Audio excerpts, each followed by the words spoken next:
dengan tulisan dari Naga Suara Instagramnya bahwa Pak Rahayu tuh kalau melihat sosok saya itu adalah seseorang yang memang selalu memberikan sesuatu yang baru, sesuatu yang nggak boleh biasa.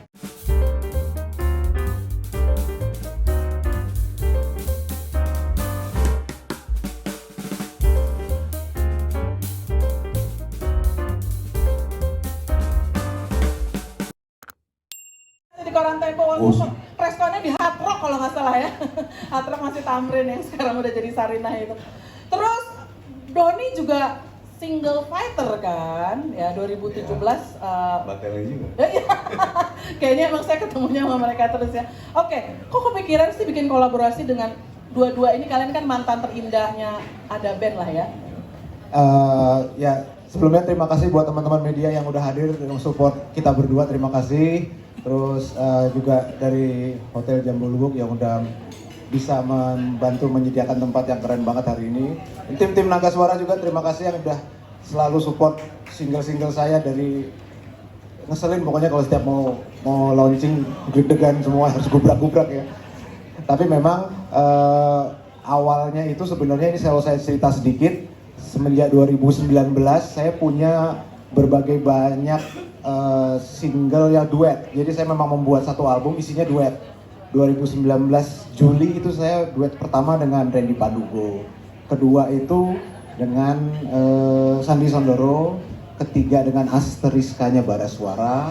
Terus di pandemi 2020 saya mencoba menantang Pak Rahayu, di pandemi ini bisa nggak kita buat juga walaupun dengan kondisi yang sangat menyeramkan ya pada saat itu. Tapi akhirnya Pak Rahayu juga support, saya buat lagi akhirnya duet dengan Mbak Dira Sugandi, terus sama Asteriska Bara Suara lanjutannya habis itu, dan sudah saya jadikan satu album di platform digital judulnya Journeyman. Jadi albumnya itu isinya duet itu semua gitu.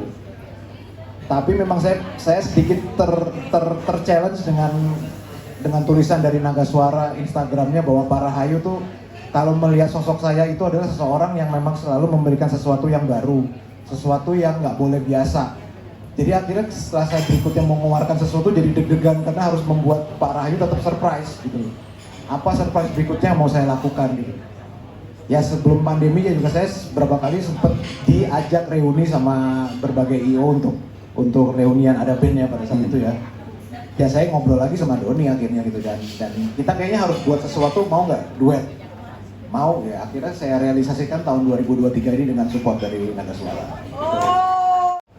Pertanyaannya apa Mbak? Ini proyek asik-asik aja, Okay. ada tujuan mulia dan untuk Jadi, ekosistem musik Indonesia. Memang tujuan awalnya adalah mengagetkan Pak Rahayu, itu tujuan utamanya.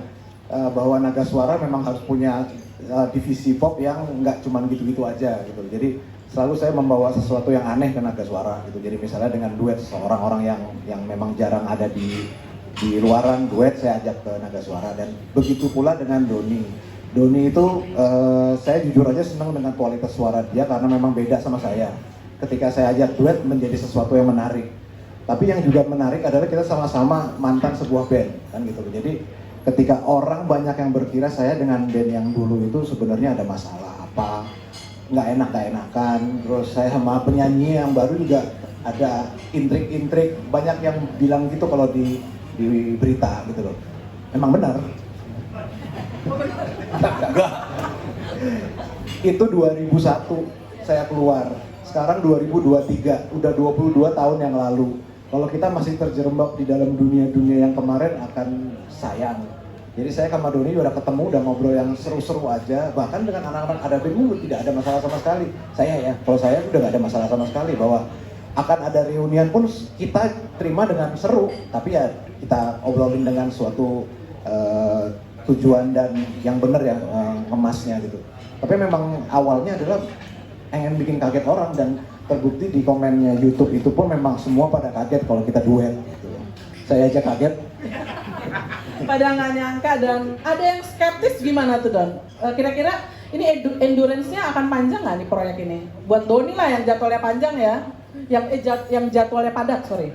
Iya, jadi kalau buat nggak tahu deh, gue pribadi sih waktu ini udah kejadian terus udah diupload, ternyata banyak komen-komen yang rindu banget dan kayaknya yang kayak balikin lagi nostalgia waktu mungkin zaman Baim masih ada band maupun saya lagi ada band. Jadi kayak di kelas balik buat orang-orang dan ternyata banyak yang rindu dan banyak juga yang kangen sama suara kita berdua gitu. Dan ini kayak obat rindu dan gue juga baru sadar kayaknya mungkin ya bener ya kayaknya juga baru terjadi pertama kali antar mantan di suatu band Buat rekaman ya. buat rekaman terus kolaborasi gitu. Jadi kayak itu aja waktu diupload ya.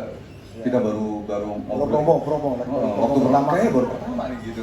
Jadi kayak yang wah ini ya semoga dari awal yang baik, doa yang baik, niat yang baik akan bisa berkelanjutan gitu dan jadi ya kita sih pinginnya musisi ya terus berkarya gitu kan, hidup kita dari situ gitu, bikin orang happy, berkarya dengan karya-karya kita ya. Kalau nanti ada next lagi ya kenapa enggak gitu. Mau, berarti maksudnya mau Mbak? Mau ya, ini kode berarti nggak apa-apa. Jangan. Mau Mbak. Lu nggak? Mbak Imdon itu ada 3 paket ya saudara-saudara di sini. Iya.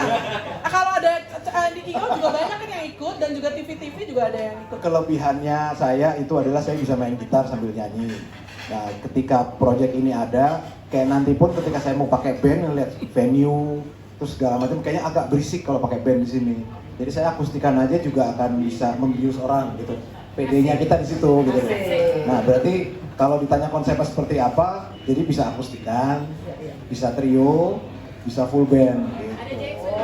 Jadi kemana aja bisa. Paketnya itu ya? Ya. Oke, Sonya langsung catat tuh. -1 kalau kepepet. Nah, iya. Dirimu mau -1 atau enggak, orang udah teriak-teriak kok mau mengeluh-elukan ya? Pusing berarti. Iya. Kayak konsep penyanyi terkenal dari Inggris itu yang nyanyi Goodbye, kok jadi langsung tiba-tiba Air Supply. Air Supply, satu memain instrumennya, satu tidak memain instrumennya, kayak gitu ya? Oh, saya nggak tahu grup itu, saya bukan dari era itu soalnya. Nah, iya. Lu yang jawab. Oh, tadi gue jawab ya? Wah, tahu deh. Lo eranya Everin Brothers ya, kalau lebih Ketahuan jauh deh. lagi ya. Kayak gitu lah ya, keren kan ya? Ya sebenarnya memang banyak orang-orang yang bisa model seperti itu, tapi saya sebenarnya meneruskan saya aja. Saya memang dari awal konsepnya adalah Baim yang nyanyi dan main gitar. Ya. Dari Instagram saja namanya udah Baim Gitar gitu. Jadi di sini pun saya mengkonsistensikan diri saya gitu. Tapi nanti ketika saya harus pegang mic berdua dengan Dodi ke depan menjadi penyanyi pun saya nggak masalah gitu. Tanpa gitar? Tanpa gitar nggak ada masalah. Iyalah, lo kan udah vokalis Ya. dan komposer yang sudah Harus kita maksimalkan di produknya. Jadi saya sendiri buat lagu harus bagus, walaupun udah nggak bisa dijual lagi secara image ya. Ya nggak jelek-jelek amat sih, tapi masih maksudnya udah tingkatannya udah bukan target marketnya milenial lagi. Tapi saya percaya bahwa lagu-lagu zaman dulu itu ketika didengarkan kepada teman-teman yang baru, sahabat-sahabat milenial yang baru, pasti suka karena bagian lagu zaman dulu itu mengasihkan. Itu terbukti saya belakangan ini dengar banyak banget lagu sebelum saya malah kayak Utaliku Mahua dan lain-lain itu menjadi tren lagi. Nah itu kalau buat saya memang musik itu speak for itself. Jadi ketika kita buat yang bagus, kalau memang nanti tentunya didukung dengan promosi yang bagus, pastinya akan nyampe ke kuping-kuping tanpa dia harus melihat orangnya siapa, lagunya enaknya, yaitu tujuan kita sampai situ aja. Moga-moga sampai dengan bantuan acara-acara nanti yang akan kita bangun ya. Oke.